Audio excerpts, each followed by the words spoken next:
Les premiers qui apprirent cet événement furent les Pans et les satyres voisins de la ville de Kémis. Ils en propagèrent la nouvelle, et de là ces troubles et ces effrois soudains de la multitude, effroi que l'on appelle encore aujourd'hui terreur panique. Isis, informée à son tour, se coupa dans le lieu même où elle apprit la nouvelle une de ses boucles de cheveux, et se couvrit d'un vêtement de deuil. C'était à l'endroit où s'élève de nos jours la ville de Coptos, nom qui signifie, selon quelques-uns, privation, parce que Coptein veut dire privé.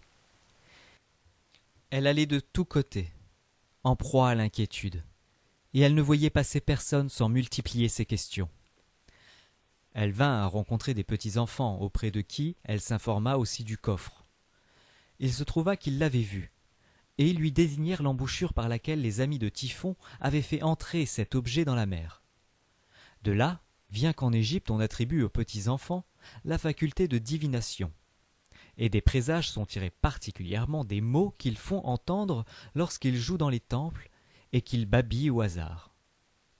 Elle eut occasion d'apprendre qu'Osiris, dans ses amours, avait eu par méprise commerce avec Nephthys, leur commune sœur à l'un et à l'autre, parce qu'il l'avait prise pour Isis. Et elle en vit la preuve dans la couronne de Mélilote qu'il avait laissée auprès de Nephthys. Elle se mit à la recherche de l'enfant, que la mère, après lui avoir donné le jour, avait exposé aussitôt par crainte de Typhon. Isis le retrouva difficilement et à grand-peine, conduite par des chiens qui la dirigeaient. Elle se chargea de le nourrir. Il devint son gardien et son suivant, sous le nom d'Anubis.